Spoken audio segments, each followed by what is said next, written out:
wabarakatuh. Perkenalkan, nama saya Nazma Milia Tianas dengan NIM 22043015 dari jurusan Akuntansi S1. Kali ini saya akan menjelaskan tentang kepailitan dan penundaan kewajiban pembayaran utang atau yang disingkat dengan PKPU. Kepailitan. Pengertian dari kepailitan tersendiri yaitu bisa dikatakan sebagai seorang debitor yang berhenti membayar utang karena tidak mampu membayar. Kata pailit dapat diartikan sebagai bankrupt. Nah, kata bankrupt merupakan dari kata banka dan ruta. Kata bankrupt sendiri merupakan dapat diartikan sebagai memporak-porandikan kursi-kursi. Di mana dalam sejarahnya, mengapa dikatakan seperti itu? Karena waktu itu seorang debitor membayar utang tetapi tidak mampu membayar, kemudian seorang kreditor marah dan memporak-porandikan kursi-kursi yang ada di rumah kreditor tersebut. Makanya dapat dikatakan sebagai memporak-porandikan gitu. Asas-asas kepanitiaan. Pertama, asas keseimbangan undang-undang. Dalam asas ini terdapat aturan yang merupakan bagian dari perwujudan dari asas keseimbangan. Kedua, yaitu asas kelangsungan usaha. Dalam undang-undang, dalam asas ini, maka adanya ketentuan dari perusahaan debitor dan perusahaan debitor yang prospektif tetap dilaksanakan. Yang ketiga, ada asas keadilan. Dalam asas ini memiliki tujuan untuk mencegah terjadinya kesewenang-wenangan baik dari pihak penagih yang mengusahakan pembayaran atas tagihan masing-masing terhadap debitor dengan tidak memperdulikan kreditor lainnya. Yang keempat, asas integrasi dalam undang-undang. Asas ini memiliki pengertian bahwa sistem hukum formil dan hukum materialnya adalah satu kesatuan yang utuh dari sistem hukum perdata acara perdata nasional. Pihak yang dapat mengajukan kepailitan dalam pasal 2 Undang-Undang Kepailitan yang baru, yaitu Undang-Undang Nomor 37 Tahun 2004. Seorang pailit dapat mengajukan permohonan ke pengadilan niaga, yaitu debitur sendiri, seorang maupun lebih kreditornya, kejaksaan untuk kepentingan umum, Bank Indonesia atau yang disingkat dengan BI dalam hal debitor merupakan bank, Badan Pengawas Pasar Modal yang disingkat dengan BAPEPAM dalam hal debitur merupakan perusahaan efek, Menteri Keuangan dalam hal debitur merupakan perusahaan asuransi, dana pensiun maupun BUMN yang bergerak di bidang kepentingan publik. Adapun tujuan dari kepailitan diantaranya yaitu agar tidak terjadinya perebutan kekayaan yang dimiliki debitor yang dapat dilakukan oleh kreditornya. Dasar hukum kepailitan yaitu diantaranya Undang-Undang Nomor 37 Tahun 2004 tentang kepailitan dan penundaan kewajiban pembayaran. Kedua, Undang-Undang Nomor 40 Tahun 2007 tentang perseroan terbatas.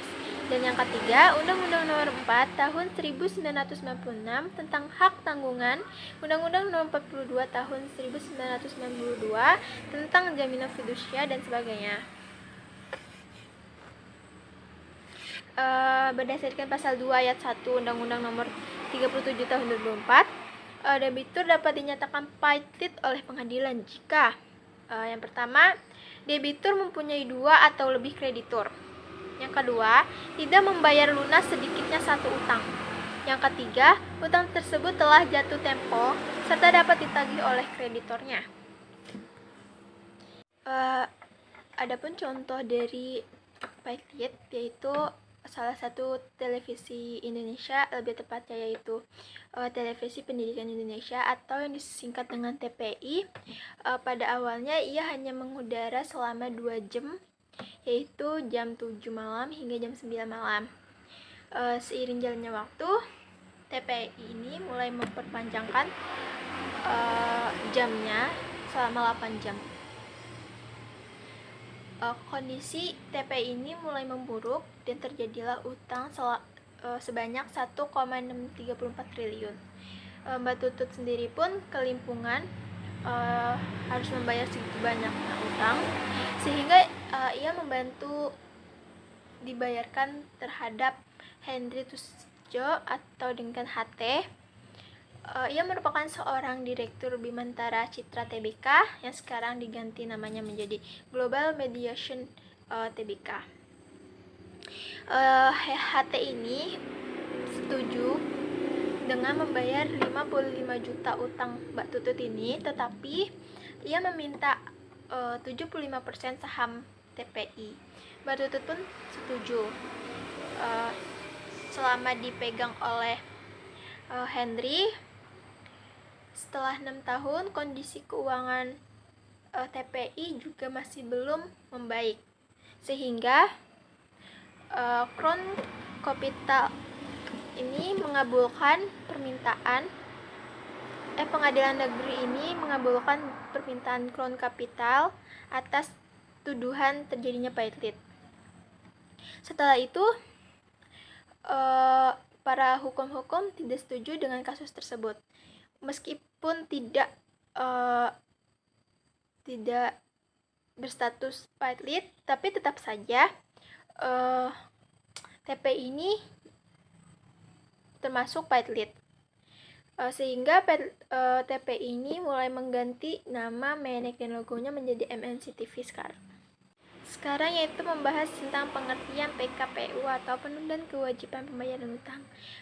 Menurut pendapat Munir Fadi, penundaan kewajiban pembayaran utang atau yang disingkat dengan PKPU adalah suatu periode waktu tertentu yang diberikan oleh undang-undang melalui putusan pengadilan niaga, di mana dalam periode waktu tersebut kepada kreditor dan debitur diberikan kesepakatan untuk memusyawarahkan cara-cara pembayaran utang-utangnya dengan memberikan rencana perdamaian atau compensation plan terhadap seluruh atau sebagai utangnya itu, termasuk apabila perlu merestrukturisasi utangnya tersebut.